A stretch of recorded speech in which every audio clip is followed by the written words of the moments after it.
Oh, looky there, you've come back again. This is great. I'm really glad you're here because if you weren't, then it would be really just me in this empty room and a camera talking, and that could be a little creepy. So, thank you so much for being here. Good on you. Props. Props to you, my friend. Today we are talking Tomb of Annihilation, but better, NPCs. Yep, NPCs, those people that we all love to just kick around and then regret kicking them around later on. So there are so many NPCs, named characters, in the Tomb of Annihilation. Like here's the page right here. Straight down, those are all NPCs in this game that could have, anywhere from a real minor part to a fairly pivotal part in this adventure. So I'd like to go through some of my favorite NPCs, really with an eye for NPCs that probably could have used a little bit more development or a little bit more focus. And there's a couple that I'll probably add in here in this list that I built myself that I think add a lot to the experience of the game. I think we should just start off with the biggest one, and he's a little guy that I like to call Acererack. So he's the whole point of this. He's the architect of everything horrible that's happening in Chult and in the rest of the world. He is an arch-lich, which is terrifying. He travels the universe. He travels planes of existence. He travels everywhere to find all the horrible, awful things to do. And he's found a doozy one in this campaign that we'll talk about later. But, there's something about finding a dead god and the first thought being, what if I were to revive that god by building a machine that will suck the souls out of everyone in existence in order to nurse it back to health and then use him as my own pawn in controlling the entire universe? Not a lot of people have that as their first thought. This guy does. And he's right here on the cover. Look at him right there. Not very happy. So there's no secret. They're not trying to hide that Acererack is in this campaign, but you kind of think they would, because he does not get mentioned at all until the very end, until you're at the tomb, and then even then, it's just hinted at. So he needs to be a little bit bigger into the story. Now, I'm not saying that he shows up all over the place, but there are several times in this campaign where characters kind of get in their own minds, whether they're being affected by a nightmare spell or they're seeing some kind of vision of the future like that. Anywhere I could, I tried to weave in this death face, this horrible lich reaching out and controlling their destinies and their souls, just to give him a little bit of foreshadowing. He's such a great big bad that it's sad that he kind of shows up, even if it all goes the way that it's supposed to in the book, in the tomb. He really only shows up after everything is destroyed and is sort of very much a side character in his own scheme. So building him up any way you can will help your game and make it even more meaningful. There's another great character in the book named Salida. Now you meet her as written. She's one of the guides that you're able to hire to go into the wilderness, and she's a beautiful Chultan woman, and she's happy to do whatever it takes to help the party. But in fact, she's a spy. She's a Yuan-Ti pureblood in disguise, and basically her role is to keep an eye on people that are out adventuring so that she can reply back to her boss, Rosnisi. I'm sure I'll mention it a lot of times. Side note, I love the side notes. There are so many female characters in this campaign that turn out to be something in disguise. It got to be a joke after about the 6th or 7th time it happens. As you go through it and as you read, you'll realize there's a lot of females in disguise in this campaign that are they're awesome. They're great characters, but I mean, there's a were-tiger, and there's Celita as a Yuan-Ti, and there's one that's a Quetzalcoatl, and there's one that's there's several that are hags, and there's several that are other things. And so to the point where my players were instantly hesitant when they found a female NPC. They were just, right off the bat, they were terrified it was going to turn into, Godzilla or something, which is kind of funny. So anyway, Salida is written as you meet her and Portney and Zaru as a possible guide. Well, I thought her character and the whole idea of spying on them from the inside was too much fun to risk on them not hiring her. So I actually put her in Camp Vengeance as kind of a plucky adventurer, startup, thinks she's probably tougher than the world, very, very naive. She's dressed up as a pirate, for no real reason other than it looks cool, and very likable right off the bat, which is probably why the party took her on and let her travel with them. And she traveled with them for quite a long time. So it was such a cool reveal when it comes around and they realize that she's been spying on them and in fact is plotting their demise the whole time. So I would help increase a little bit her usefulness in your campaign by adding her in a way that is a little more sticky than just hoping that they hire her out of almost a dozen different guides. All right, next up was an idea that I had that kind of combined a couple different things I like to do. One, add a little bit more depth and a little bit more dread and a little bit more unexpected quality to my games. And two, build characters. I love building characters. And I mean, if you're like me, and you probably are because you're watching this crazy video about a campaign that's been out for 8 years, you love building characters. So I constantly have ideas for characters. What if I do this? What if I do that? Wouldn't it be cool if we had, what if we had a kobold that wanted to be a whatever, and all this kind of stuff. So I just loved building characters. So I wanted to add in another group that would add some consistency to the things that are menacing the party, all right? So while the party is out in Chult exploring, which for us was pretty much half the whole campaign that we played where they were out there. There's lots of really cool set pieces, but there's not a lot of connecting the bad guys or connecting who's behind this or connecting some kind of, through story. It could very well be, if you don't play it, if you don't connect it in some way, just a ton of these little one-shot things that happen. And I didn't want that to happen. I think that's fine to happen from time to time, but if there's ways to add some continuity to it, I really try to do that. I had this idea of creating a team that was also searching for Omu and searching for the Death Curse. Now, for sure, that's not an original idea. I'm sure that's, versions of that came up in lots of the other videos that are on YouTube right now. But it adds to the race of it, like the time sensitive race of it, that they can't rest because there's this other team that's trying to get to the end before them. I thought that was a lot of fun. So I created this group. I called them the Freak Squad. It's 6 members. Our party had 6 members, so evenly matched in that way. I always made sure that they were one level higher than the party. So they were always one level tougher, a little bit more challenging than head to head with my current party. So I went all out with these guys. I built character sheets on D&D Beyond. I built, I created custom minis on Hero Forge, painted them, made sure they looked real nice because I knew that they would keep recurring, and I wanted the players to be terrified when they saw these minis coming out. Know that here comes this group that keeps coming after them.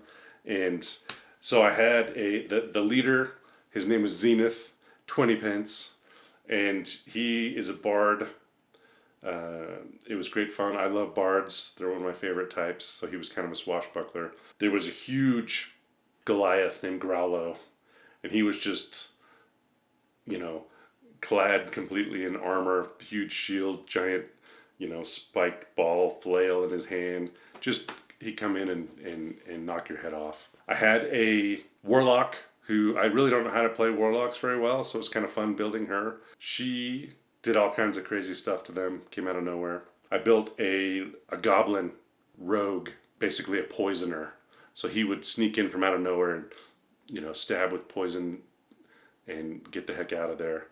His name was Schleft. I built a hobgoblin wizard named Harlor, and he was kind of just like a disgusting, like didn't ever wash, like they smelled him coming before anything. But he was a butt-kicking wizard, and that was super fun. They were there's a lot of times in this campaign and others where players are confronted by a lot of brute strength. They're confronted by a lot of monsters that they fight tooth and nail. So I always enjoyed being able to give them a time when they were fighting magic, like lots of it, and very aimed and pointed and well used magic. So that was great fun.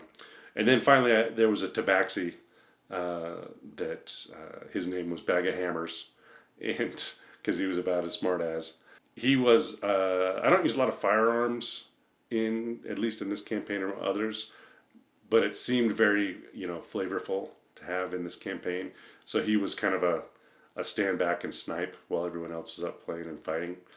So this was the Freak Squad, and they showed up several times. They met up with them 3 different times, and it was revealed that they were hired by Jasmine, who's one of the merchant princes of Port Nyanzaru.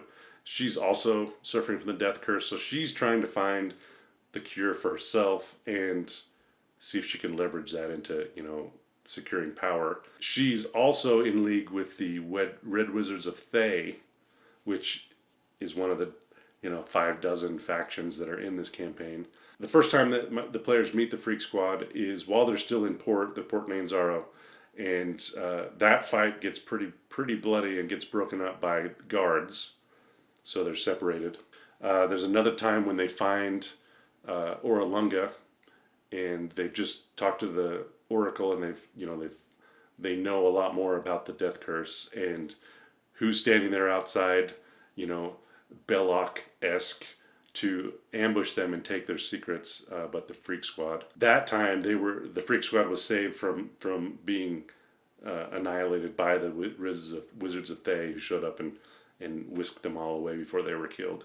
And then the last time was at the gate of the Tomb of Annihilation. Instead of doing all the tests and all the dangerous trials and things in Omu to be able to access the tomb, they knew the players were there and were going to do it. So they just hid out and waited. And that last battle was an epic battle. They were very strong at that point and just loved it. But it was a fun continuity thing that there was always somebody following them, and I thought that was great. Plus, I got to build 6 characters and nerd out about choosing all of their abilities and all that kind of stuff.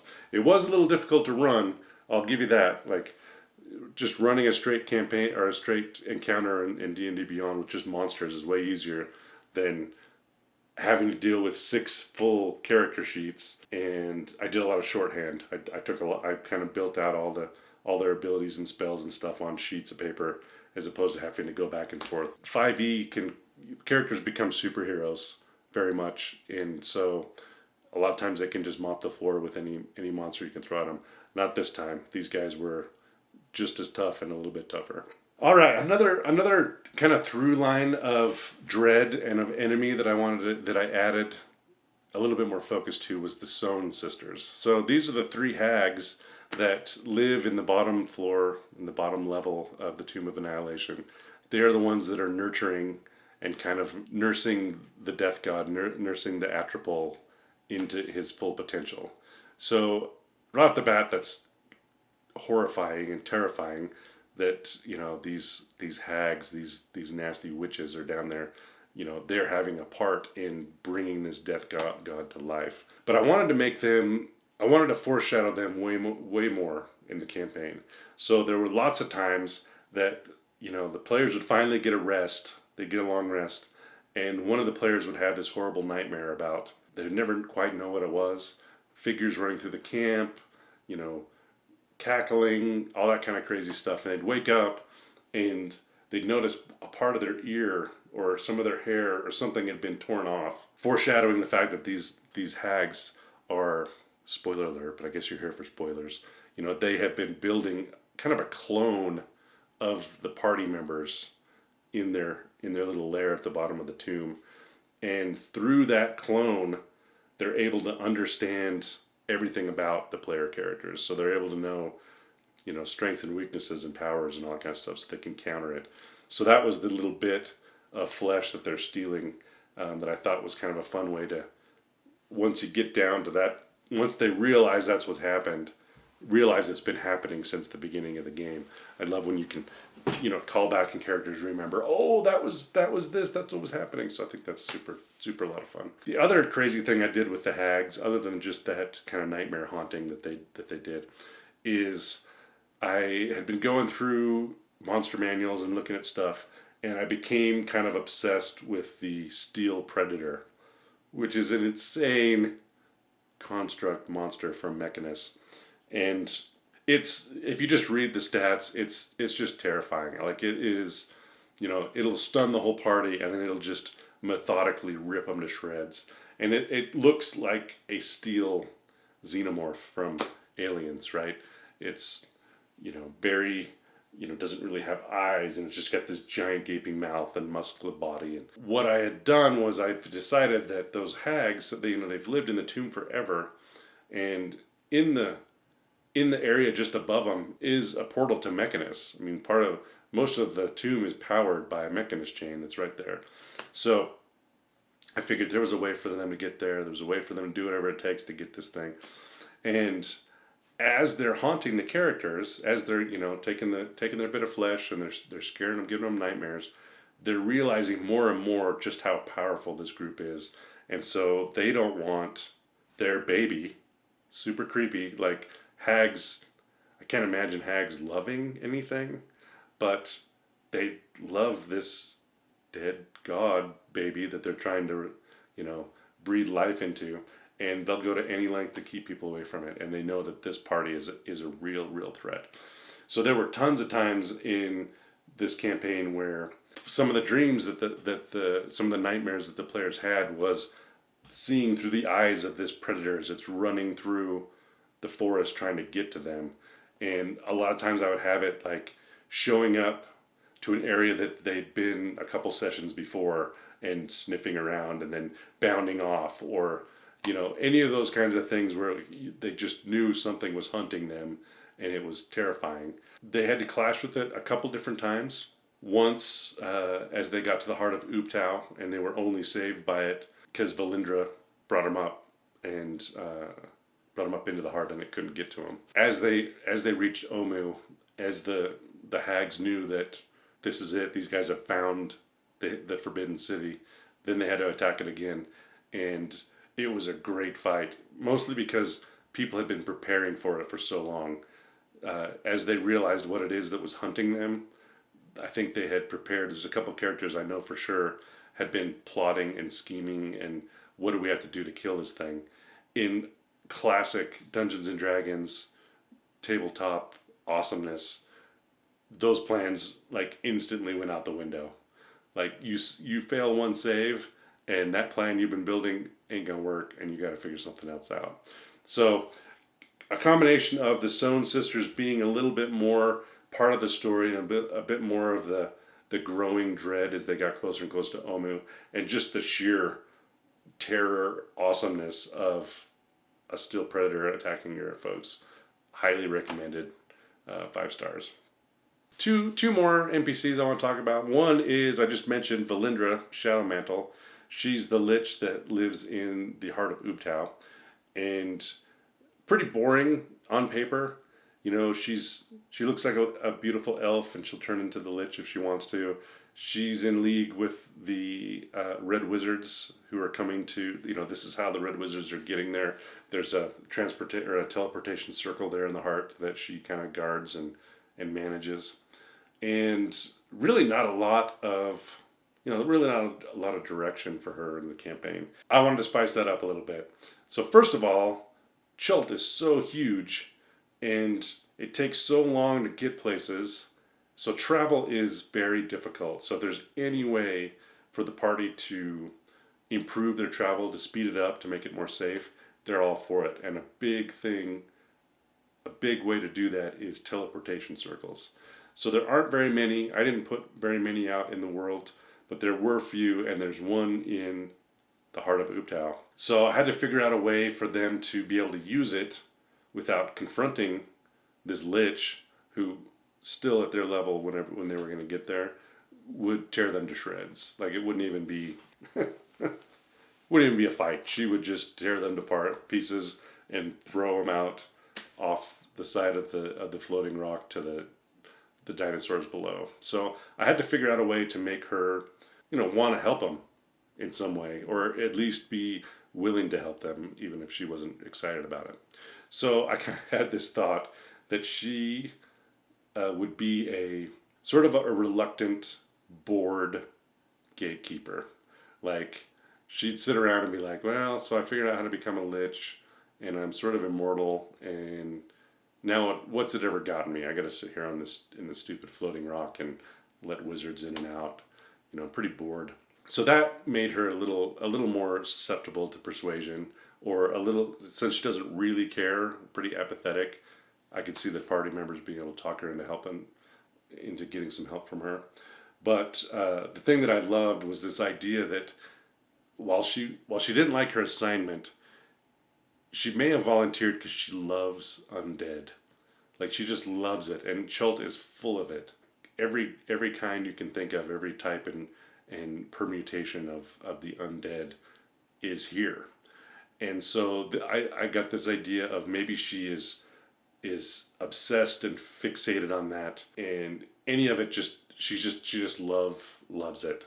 And so the deal that she struck with my players was, if they were to bring her, any bit and piece of an undead that they had found, some exotic undead, then she would take that as payment to let them use the teleportation circle. So, they brought her zombie gorillans, they brought her, zombie T-Rex, there was a Bodak, there was all these different types of undead, and it was really funny because they would be collecting it. So they're far, far away from the Heart of Uptown, not even thinking about getting back there. But they knew that if they needed to, they had some. So they were like collecting samples of all these undead that they had vanquished so that they could trade it to her for use of the teleportation circle, which I thought was a lot of fun. Which made that kind of throwaway character more interesting and made it a little bit more fun. And lastly, I'm going to talk about Vorn. So Vorn is the shield guardian that you find out in the wilderness. Now, there's a little bit of story about it. Like, it was owned by a wizard. The wizard never came back. No one ever found the amulet that controls it. The way I wrote it, and I think it's the way it's written in the book, talks a little bit about one of the princes that I kind of made their ally. His name was Wakanga. And he deals in magic and magical type things, and he wants this shield guardian back. So one of the quests he gives them is to try to find it and bring it back to him for a reward. This is at the start of the campaign, so these guys are like level 2 or 3 or 4, maybe 5, probably not 5 at this point. If you have this killer death jungle that's coming in at them on all sides, and they're just squishy little 3rd level people, you don't want to ruin that by all of a sudden giving them like an impenetrable shield guardian. You don't want to give them an Imperial Walker to walk around with them and just wipe all their troubles away. But it is a cool idea to have. I just wanted to flavor it differently. And I think it was Rogue Watson. He has a channel, and I think he's the one that I got this idea from.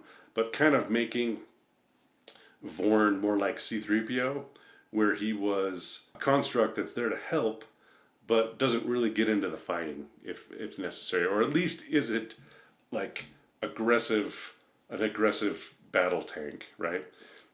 So to me, Vorn was, he was a helper to this wizard. So a little more backstory to the wizard who owned him. Was more like an herbalist. Like, he was out studying the plants and studying, all the different flora that he found in Chult. And the shield guardian wasn't a battle tank to him. It was a helper to, reach the trees at the flowers at the top of the tree, or carry the samples back or whatever. So it's not built for offensive combat, but it is built for defensive combat. Like, it will defend its, the person wearing the amulet with everything it's got. Also, it won't actively attack living creatures unless they're attacking its master. But I love the fact that my characters almost instantly were like, well, what about undead? Does it care about undead? And I'm like, I don't think it would. So then they had a kind of a battle tank to go after the undead that they were about to find. But the Shield Guardian is awesome. I mean, it basically shares damage with its master if they're close enough. It can actually add to the master's AC in certain situations. It stores spells, so if you have a spell, you can store it and cast it later. It's a super powerful thing to have. You know, I didn't want it to be in the Iron Man suit that would protect these squishy guys and lower the tension, you know, lower the horror of this place.